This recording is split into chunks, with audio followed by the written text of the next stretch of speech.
UP में किया गया है और एक नाम का ऐलान उत्तराखंड में किया गया है। सुधांशु त्रिवेदी, चौधरी तेजवीर सिंह, साधना सिंह प्रत्याशी बनाए गए हैं राज्यसभा के लिए।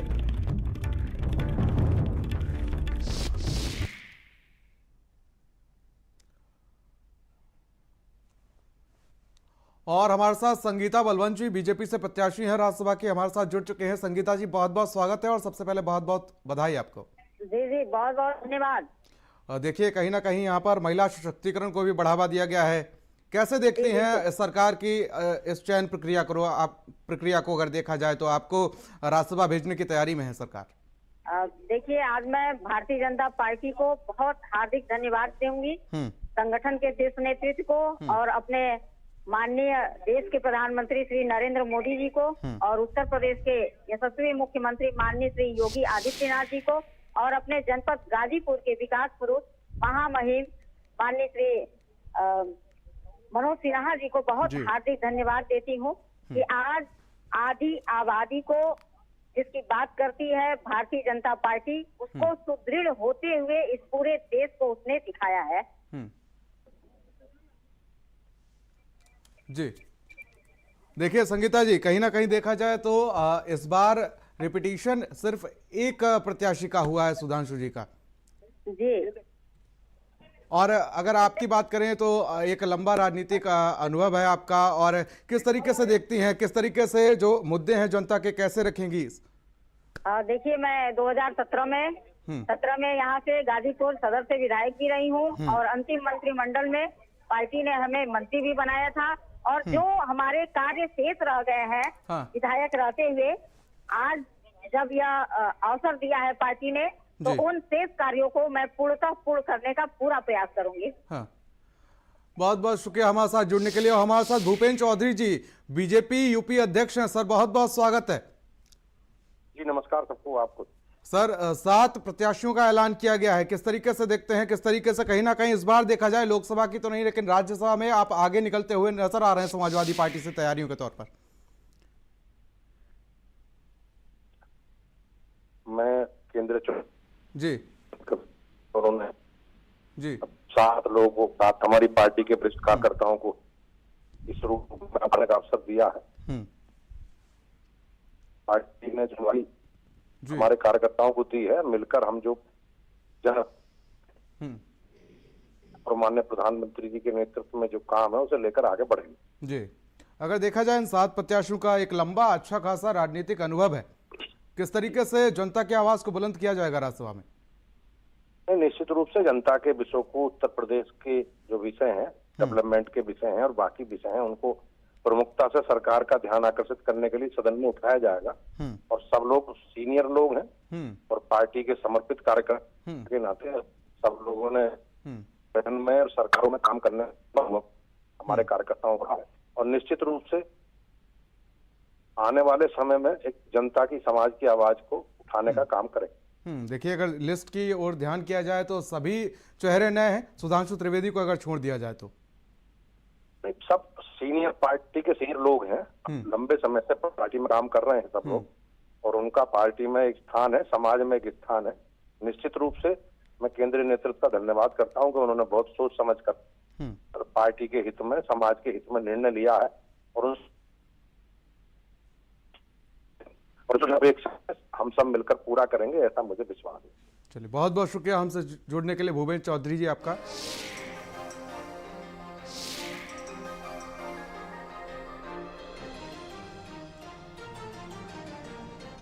और वरिष्ठ पत्रकार हेमंत तिवारी जी हमारे साथ जुड़ चुके हैं। सर, बहुत बहुत स्वागत है आपका। जी जी जी। किस तरीके से देखते हैं सर, जिस तरीके से जो 7 नामों का ऐलान किया गया है, 7 नामों में अगर बात की जाए तो सिर्फ सुधांशु त्रिवेदी बीजेपी प्रवक्ता हैं और राज्यसभा सांसद भी रह चुके हैं, किस तरीके से देखते हैं ये जो सूची आई है? देखिए, सूची में कई खासियतें हैं। पहली बात तो यह कि किसी को इस मुगालते में नहीं रहना चाहिए कि 7 उम्मीदवार इन्होंने उतार दिए भाजपा ने, तो 3 समाजवादी पार्टी के होंगे और निर्विरोध चुनाव हो जाएगा। ये राजनीति है। राजनीति में मुझे लगता है कि भारतीय जनता पार्टी 8वां उम्मीदवार भी उतार सकती है। इसकी संभावनाओं से इनकार नहीं किया जा सकता। जहां तक भाजपा की सूची का सवाल है, सिर्फ सुधांशु त्रिवेदी यानी एकमात्र ऐसे उम्मीदवार हैं जिनको रिपीट किया गया है, वरना 6 साल पहले जिन लोगों को भेजा गया था उनमें से किसी को रिपीट नहीं किया गया है, जिसमें वाजपेयी, अनिल जैन का तो शायद इसलिए ड्रॉप किया गया है कि उनको इस बार फिरोजाबाद से लोकसभा चुनाव लड़ाने की चर्चा है। उनके स्थान पर नवीन जैन को रखा गया है जो आगरा के मेयर रह चुके हैं। बाकी किसी को रिपीट नहीं किया गया है। कांग्रेस से आए आरपीएन सिंह को दिया गया है, ओबीसी से आते हैं, कुर्मी जाति से। हाँ, तो इसका मतलब कि कुशीनगर से भारतीय जनता पार्टी अपने पुराने कैंडिडेट को ही रिपीट करेगी। पहले चर्चा थी कि आरपीएन सिंह को वहां चुनाव लड़ाया जा सकता है।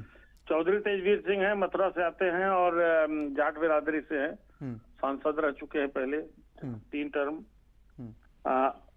बाकी 7 कैंडिडेट्स में 3 ओबीसी से आ रहे हैं। संगीता बलवंत जो गाजीपुर से हैं, अमरपाल मौर्य भाजपा के महासचिव हैं, महामंत्री हैं इस वक्त, और आरपीएन सिंह, 3 तो ओबीसी से आ गए। 1 ब्राह्मण कैंडिडेट इन्होंने दिया है, रिपीट किया है सुधांशु त्रिवेदी को। साधना सिंह क्षत्रिय वर्ग से आ रही हैं और तेजवीर सिंह जाट बिरादरी से आते हैं। नवीन जैन तो जैन है।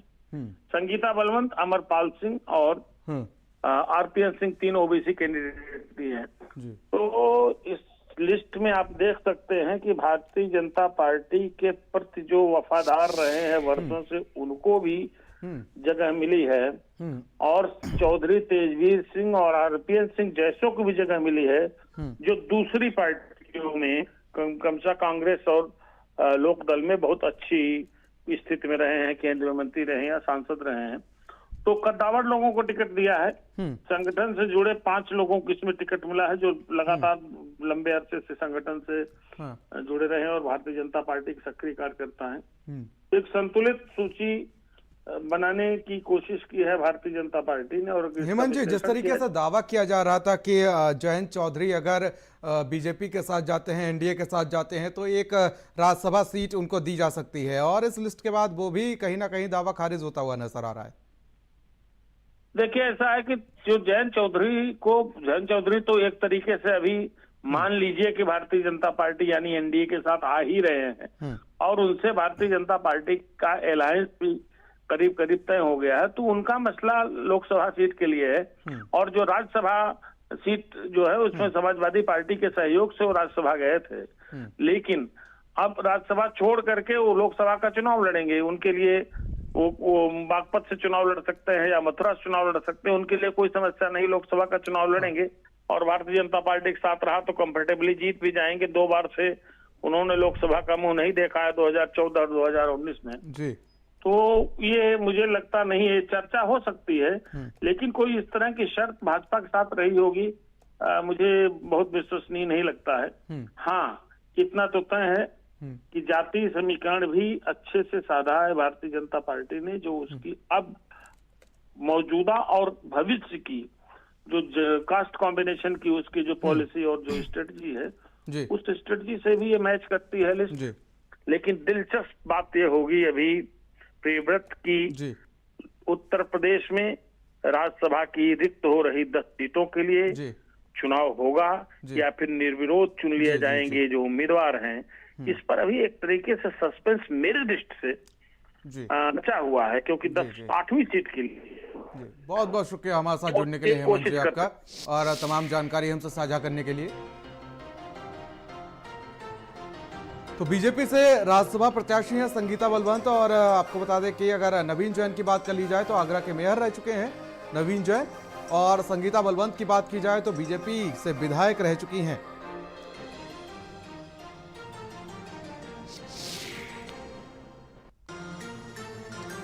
तो वहीं आपको बता दें कि मुख्यमंत्री पुष्कर सिंह धामी ने उत्तराखंड में महेंद्र भट्ट को राज्यसभा का प्रत्याशी बनाए जाने पर उन्होंने बधाई और धन्यवाद दी है।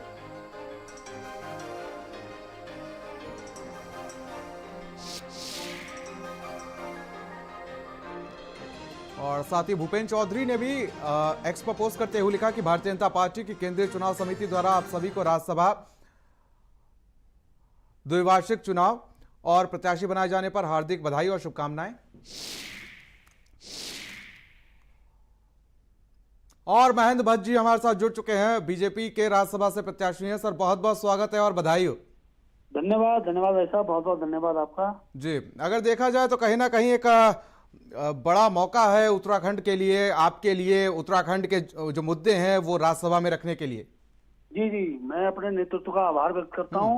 मुझे जैसे कार्यकर्ता को इस स्थान पर सम्मान देने का काम किया है और मेरा प्रयास रहेगा। वैसे तो प्रधानमंत्री मोदी जी का उत्तराखंड के प्रति बहुत लगाव है, यहाँ की जनता उनकी ऋणी है और मुझे भी उनके साथ सामूहिकता में काम करने का अवसर मिला है।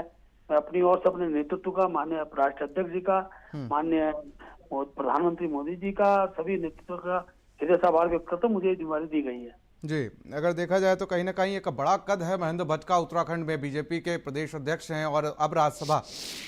जी भाई साहब, बस सब कार्यकर्ताओं का विश्वास है, मैं सबके प्रति आभार व्यक्त करता हूँ। जनता की तरफ से क्या कुछ रिएक्शन है? जिस तरीके से देखा जाए तो बीजेपी में तो आपके नाम का जैसे ही ऐलान हुआ वैसे ही वहां पर एक जोश और उत्साहित कार्यकर्ता नजर आए, जनता भी कहीं ना कहीं खुश नजर आ रही है।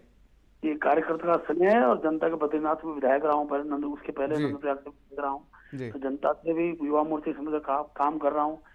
लेकिन कमियां भी जनता बताती है, समाधान निकालने का काम भी हम सब जनता के सहयोग से करते हैं। मैं सबका आभार व्यक्त करता हूँ, पूरी जनता का आभार व्यक्त। चलिए, बहुत बहुत शुक्रिया हमसे जुड़ने के लिए महेंद्र भट्ट जी आपका।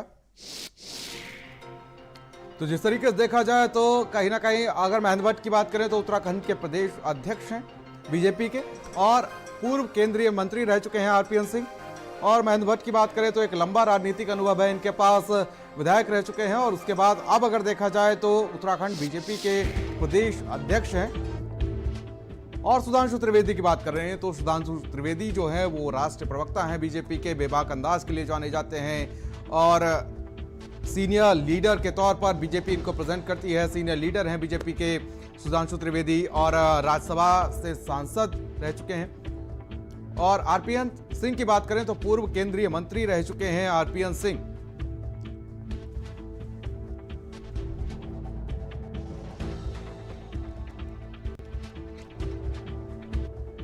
साधना सिंह की बात करें तो बीजेपी से विधायक रह चुकी हैं साधना सिंह, एक लंबा राजनीतिक अनुभव है इनके पास और अब राज्यसभा में भेजने की तैयारी बीजेपी कर चुकी है, इनके नाम की घोषणा कर दी है। और अमरपाल मौर्य की बात करें तो संगठन में प्रदेश महामंत्री हैं और उसके बाद राज्यसभा की टिकट बीजेपी ने इनको दे दी है। संगठन में प्रदेश महामंत्री हैं अमरपाल। और संगीता बलवंत की बात करें तो बीजेपी से विधायक रह चुकी हैं। तो ये वो नाम और उनका राजनीतिक अनुभव आपसे साझा कर रहे हैं कि आखिर किस तरीके से देखा जाए तो नवीन जैन के बारे में अगर जानकारी साझा की जाए तो आगरा के मेयर रह चुके हैं नवीन जैन और एक लंबा राजनीतिक अनुभव और अब राज्यसभा की टिकट बीजेपी की तरफ से दी गई है। उत्तराखंड बीजेपी के प्रदेश अध्यक्ष हैं महेंद्र भट्ट, विधायक भी रह चुके हैं। और तेजवीर सिंह की बात करें तो तेजवीर सिंह सांसद रह चुके हैं।